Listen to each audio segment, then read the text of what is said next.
Saudara-saudaraku yang terkasih, selamat berjumpa di Renungan Harian di channel Katolik Kita.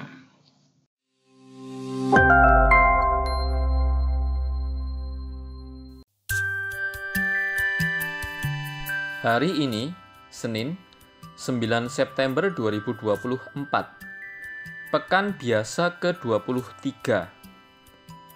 Bacaan pertama.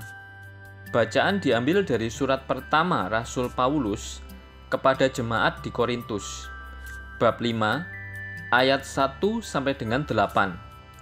Saudara-saudara, ada berita bahwa di antara kalian terdapat percah bulan, bahkan percah bulan yang begitu rupa, yang di antara bangsa-bangsa yang tidak mengenal Allah pun tidak terdapat, yaitu bahwa ada orang yang hidup dengan istri ayahnya. Sekalipun demikian, kalian malah menyombongkan diri. Tidakkah lebih patut kalian berduka cita dan menyingkirkan orang yang berbuat demikian dari tengah-tengah kalian? Sekalipun aku tidak hadir secara badani, namun secara rohani aku hadir, dan aku menjatuhkan hukuman atas orang yang berbuat demikian, seakan-akan aku hadir di tengah kalian. Jadi, bila kalian bersama dengan aku, berkumpul dalam roh dengan kuasa Yesus Tuhan kita, orang itu harus kita serahkan kepada iblis dalam nama Tuhan Yesus, sehingga tubuhnya binasa, tetapi rohnya diselamatkan pada hari Tuhan. Maka tidak baiklah kalian menyombongkan diri. Tidak tahukah kalian bahwa ragi yang sedikit saja dapat meresapi seluruh adonan? Maka buanglah ragi yang lama, supaya kalian menjadi adonan yang baru. Sebab kalian memang tidak beragi. Sebab Kristus, anak domba Paskah kita, sudah disembelih. Karena itu, marilah kita berpesta, bukan dengan ragi yang lama, bukan pula dengan ragi keburukan dan kejahatan, melainkan dengan roti yang tidak beragi, yaitu kemurnian dan kebenaran. Demikianlah sabda Tuhan. Syukur kepada Allah. Bacaan Injil. Bacaan diambil dari Injil suci menurut Lukas, bab 6, ayat 6 sampai dengan 11. Pada suatu hari Sabat, Yesus masuk ke rumah ibadat lalu mengajar. Di situ ada seorang yang mati tangan kanannya. Ahli-ahli Taurat dan orang-orang Farisi mengamat-amati Yesus, kalau-kalau ia menyembuhkan orang pada hari Sabat, agar mereka mendapat alasan untuk menyalahkan dia. Tetapi Yesus mengetahui pikiran mereka.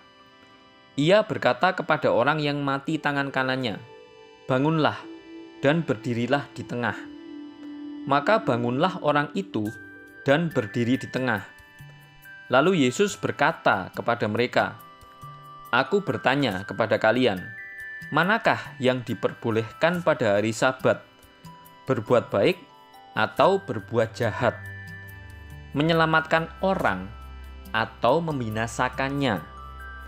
Sesudah itu, ia memandang keliling kepada mereka semua, lalu berkata kepada orang sakit itu, "Ulurkanlah tanganmu." Orang itu mengulurkan tangannya, dan sembuhlah ia. Maka meluaplah amarah ahli-ahli Taurat dan orang Farisi. Lalu mereka berunding, apakah yang akan mereka lakukan terhadap Yesus.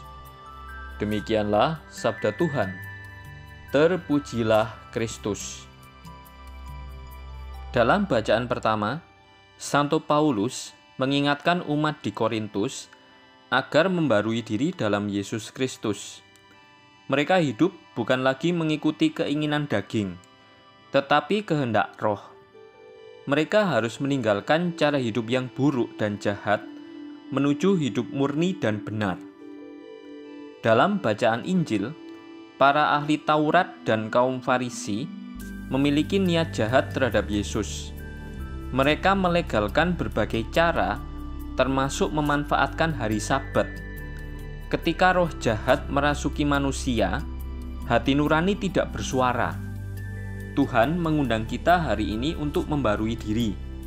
Kita perlu melakukan pertobatan terus-menerus supaya hati semakin tajam melihat ketidakadilan dan telinga yang peka pada teriakan mereka yang terabaikan dalam masyarakat. Hari ini Yesus mengajak kita semua untuk memiliki hati yang berbelas kasih terhadap sesama. Hal ini berbanding terbalik dengan tindakan kaum Farisi yang tidak memahami aturan hari Sabat. Apakah hati kita sudah tergerak oleh belas kasihan? Suara hati, suara Tuhan. Sifat kemutlakan suara hati mendorong orang menyebut suara hati sebagai suara Tuhan. Kemutlakan memang berasal dari yang mutlak dan menunjuk pada realitas Tuhan sebagai yang mutlak. Akan tetapi, kita perlu kritis. Suara hati tidak identik dengan suara Tuhan. Mengapa? Karena sebagai ungkapan pemahaman dan kesadaran moral dalam situasi konkret sebagai manusia yang terbatas, suara hati dapat keliru. Sedangkan Tuhan tidak mungkin keliru. Suara hati tetap merupakan ungkapan pemahaman dan kesadaran moral yang terbatas dari manusia. Hal yang mutlak di sini adalah tuntutannya untuk melakukan apa yang disadarinya sebagai kewajiban moral dalam situasi konkret, dan bukan bahwa isi kewajiban itu mutlak benar. Marilah kita berdoa.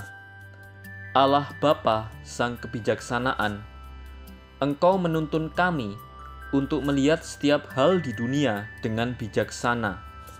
Semoga pikiran dan perbuatan kami didasari dengan pertobatan terus-menerus, supaya akal budi dan hati semakin selaras dengan sabda dan kehendak-Mu, dengan pengantaraan Tuhan kami, Yesus Kristus, yang hidup dan berkuasa, kini dan sepanjang masa.